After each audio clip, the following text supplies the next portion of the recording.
The Oyster card, one of the most recognisable symbols of London's transport network.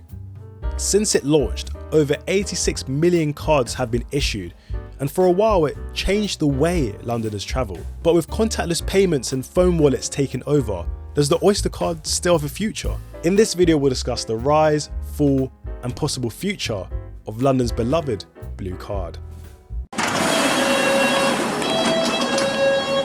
Before the Oyster card, travel in London looked very different.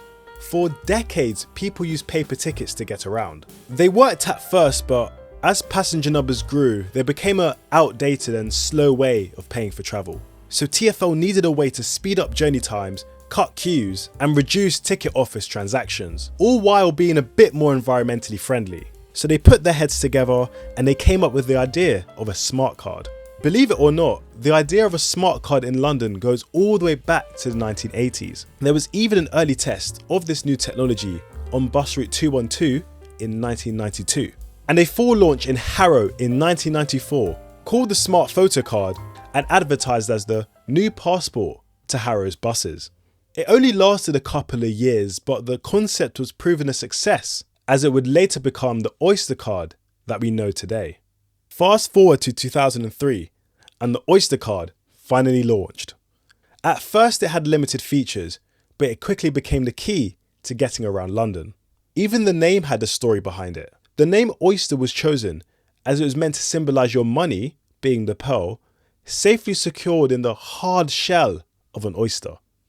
Other name ideas like Pulse and Gem were considered, but the name Oyster just fitted London's brand perfectly. It really illustrates that having this card means the world, or at least London, is your oyster. It honestly changed transport in London like nothing else before. Like boarding buses became faster, as drivers no longer needed to count the cash and provide passengers with a ticket. It also meant that you as the passenger no longer needed to remember to carry the correct piece of change when heading onto the bus.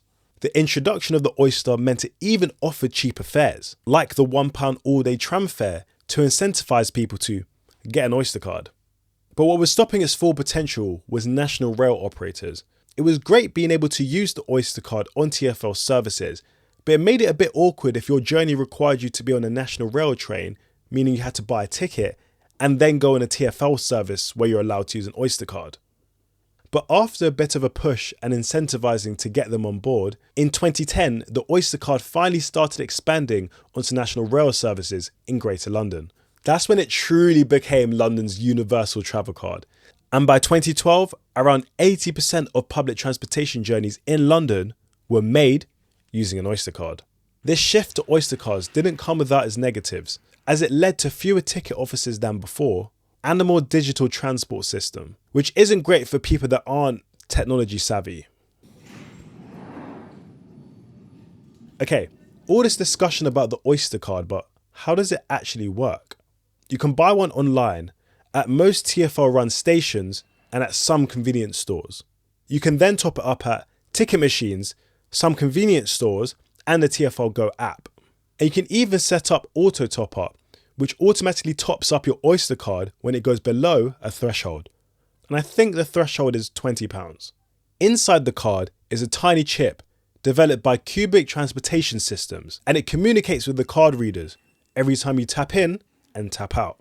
Something quite interesting about these chips is that there were stories in the late 2000s of people removing the chips from the Oyster card and putting it on watches and bracelets. Essentially a DIY version of Apple Pay on a smartwatch. TfL didn't love that people were doing this, but it kind of showed where technology was heading. Okay, so back to the Oyster card's functionality. It works across all TfL services and most national rail services in Greater London. For buses and trams, you just tap once and it's a flat fare for your journey. For tube, DLR and trains, you have to tap in and out, as your fare is determined by the zones you travel through. And if you tap in but forget to tap out, you're at risk of a maximum fare, which isn't great at all. If you do forget to tap out, you can dispute the maximum fare online to get some of the money back, but you can only do this 3 times per calendar month. And for the travellers that want to ensure they pay the cheapest fare possible, there are pink card readers at interchange stations, as tapping on the pink reader ensures that you don't get charged the Zone 1 fares or the higher national rail fares. You can even use the Oyster card on Thames Clipper boat services and the London cable car. But you can only use Oyster Pay As You Go and not travel cards. Beyond that, you can purchase travel cards and bus passes and load them onto the Oyster card. And later on, TfL introduced daily and weekly caps. So you'd automatically get the best value without needing to plan ahead. Visually, the card hasn't changed much. Still that signature blue and cyan with a white swoop.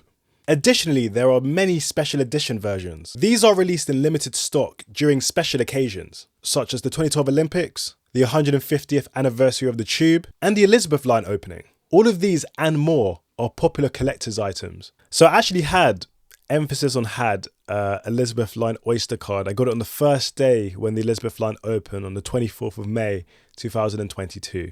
Got on the first train from Abbey Wood. I always remember that day. Great day. Very long queue, but we just made it. The people I was with just made it in. We were the last people to get into that first group of people to go on the first ever Elizabeth line train from Abbey Wood. I had that Oyster for ages. I kept it in a nice Oyster card wallet and it did me well. It did me very well. And about a week ago, I went out, I was with friends, having a great time. And then I'm making my way back home.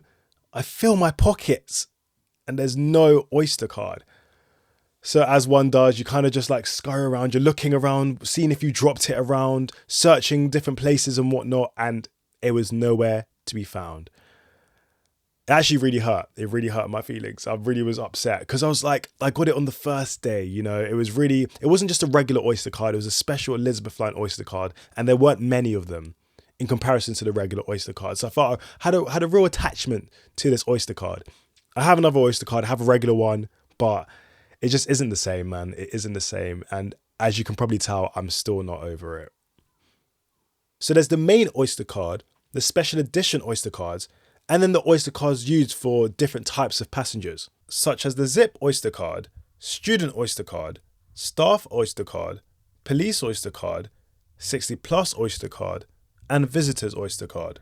They all look different and have different features, but they work in the same way. So at this point, the Oyster card was thriving. They had many different variants. They had millions of people using it daily.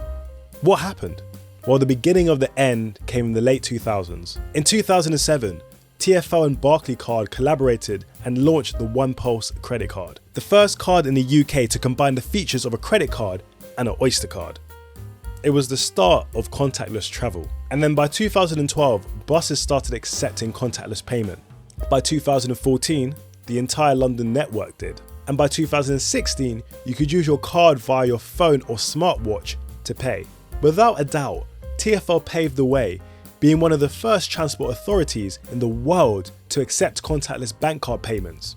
But there are still limitations with using a contactless card compared to an Oyster card. For example, at this current point, contactless cards can't hold travel cards or display the remaining balance on your card. So, for now, the Oyster card still has a purpose, but its significance is slowly fading.